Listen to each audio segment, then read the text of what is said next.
Good afternoon. Can everybody hear me?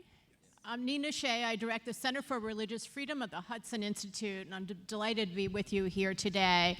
And I really appreciate the fact that forced organ harvesting in China is the first discussion of religious persecution at this 2022 summit. It is that egregious.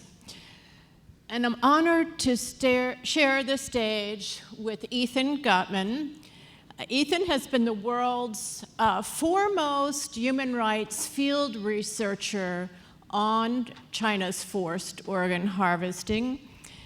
Since the time that the West first heard of this atrocity in the early years of the century, Ethan's book, The Slaughter, about Falun Gong as a target of forced organ harvesting, is path-breaking, as is Bloody Harvest, the book he collaborated on with the great David Kilgour and David Mattis. Ethan continues his research on forced organ harvesting by focusing on the Uyghurs in Xinjiang. So what does forced organ harvesting look like in China? First, it starts with a patient in need of a heart transplant calling a transplant center and getting an appointment on a date certain within the next day or the next few days or weeks, an incredibly short time compared with the West, where you have to wait months or years for a transplant. The transplant hospital then makes a tissue match from the government database that has been collected from the vast number of detainees, especially the clean living religious minorities.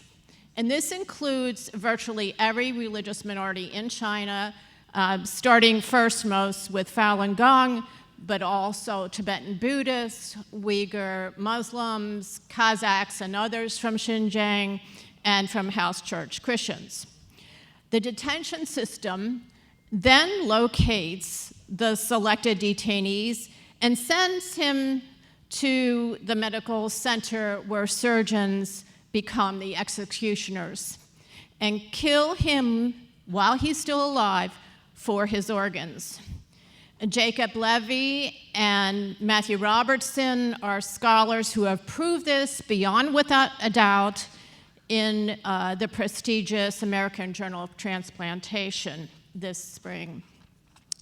China now has the world's second largest organ transplant industry, and it kills two birds with one stone. It literally kills unwanted minorities, and it makes a killing in profits. It's now a billion-dollar industry, and China has, with forced organ harvesting, both monetized and incentivized repression, religious repression. Under pressure from the international community and Ethan's work, China announced in 2015, this has all stopped. It has stopped with the introduction of a voluntary donor registry. The West's transplant sector, including here in the United States, accepts this claim and partners with China's. So Ethan, I'm going to start by asking you, is this correct? Has forced organ harvesting ended? What has your research found? There were several events that took place around 2015. The first was the Chinese suddenly had a much higher hill to climb to make the claim that they were stopping this.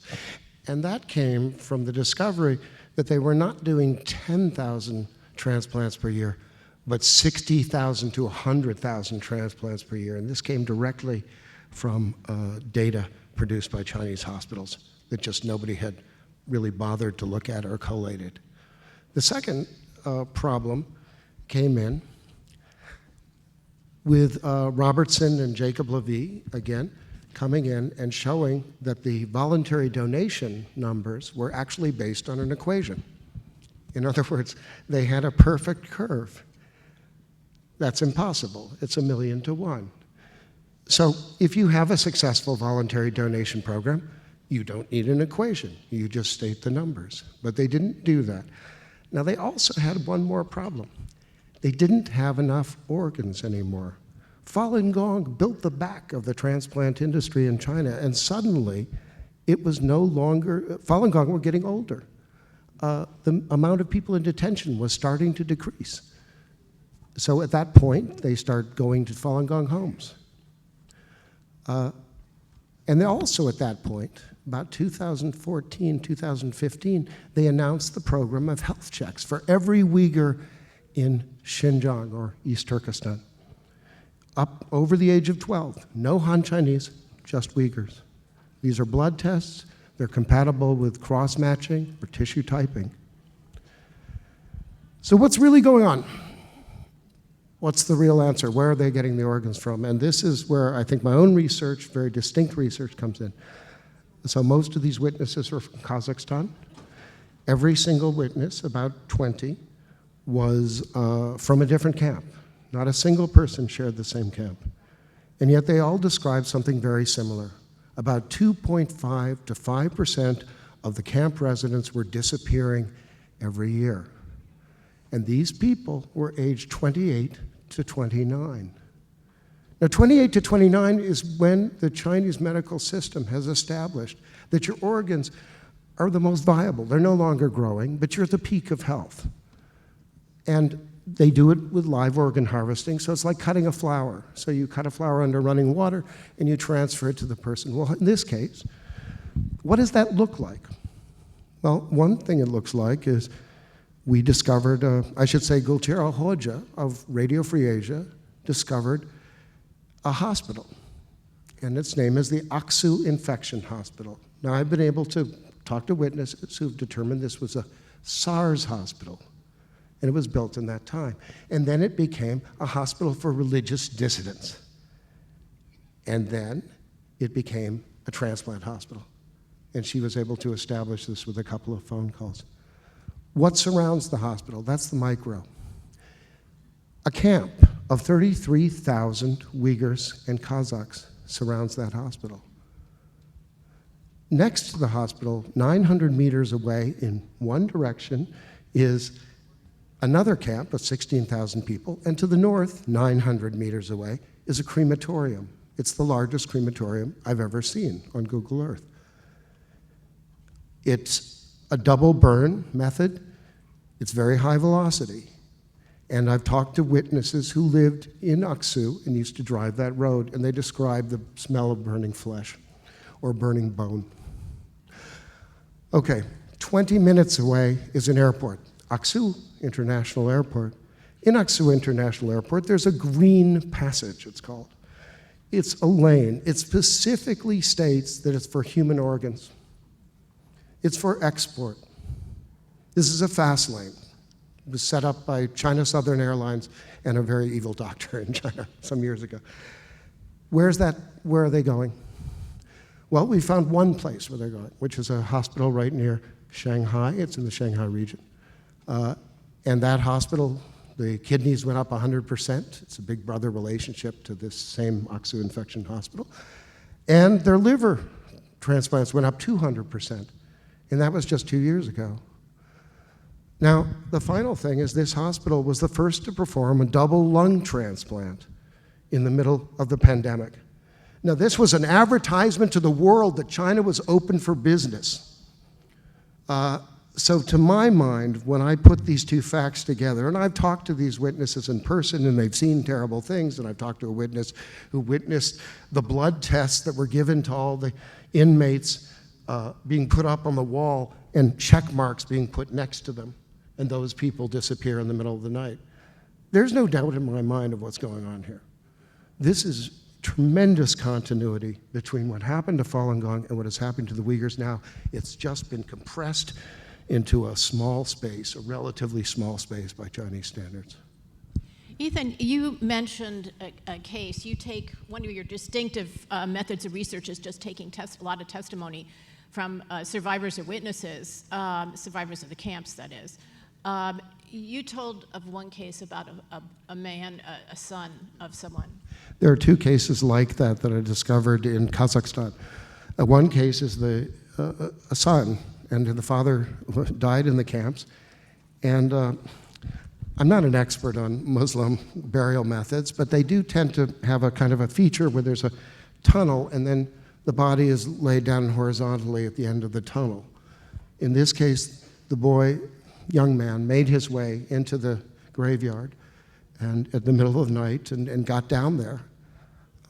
And his father's body was covered by a very tough plastic material. He cut that open, and he discovered that all the organs had been taken. Another case, a woman saw somebody she knew, saw the body after it had been harvested, before it had been taken off to the crematorium for burning. We're almost out of time, but I just wanted to ask you for a quick answer on this one. The World Health Organization has an advisory task force against organ trafficking. Have they shown any interest in your research? Has their chair, Harvard's Dr. Francis Delmonico, talked to you, taken you seriously? Well, we've talked at lunch, but and I offered him full access to every piece of information I had, including confidential tapes. He's shown no interest in looking at those or talking about them whatsoever. I would say this, the WHO used to actually carry Beijing's water. They were the ones who would respond when a report came out and so forth, and they'd just parrot Beijing talking points. They've stopped doing that. There's a kind of a wall of silence now. There seems to be a real, on the other hand, they don't want to admit that they were wrong, that engagement with China failed completely. Well, instead of being a gift of life, organ transplantation in China is being used as hideous as anything that Nazi doctors did back then. So it really underscores the need for the bill, the Stop Forced Organ Harvesting bill, to be passed in Congress, where it's been pending for 2 years, and bills like that around the world. Can I just add one thing? Sure. I mean, we are looking at an ongoing situation. The estimate I come out with is 25 to 50,000 Uyghurs per year, possibly some Kazakhs included with that, are being harvested for their organs. This is happening every day. It's not an enormous number. Most likely, the efforts that have been made here in Washington and indeed across the Western world have probably prevented this program from exploding. But this is a constant drip of 28-year-olds who are the most vital people in the community, usually the ones who are the most threatening to the state because they're potential activists. It is a true human tragedy.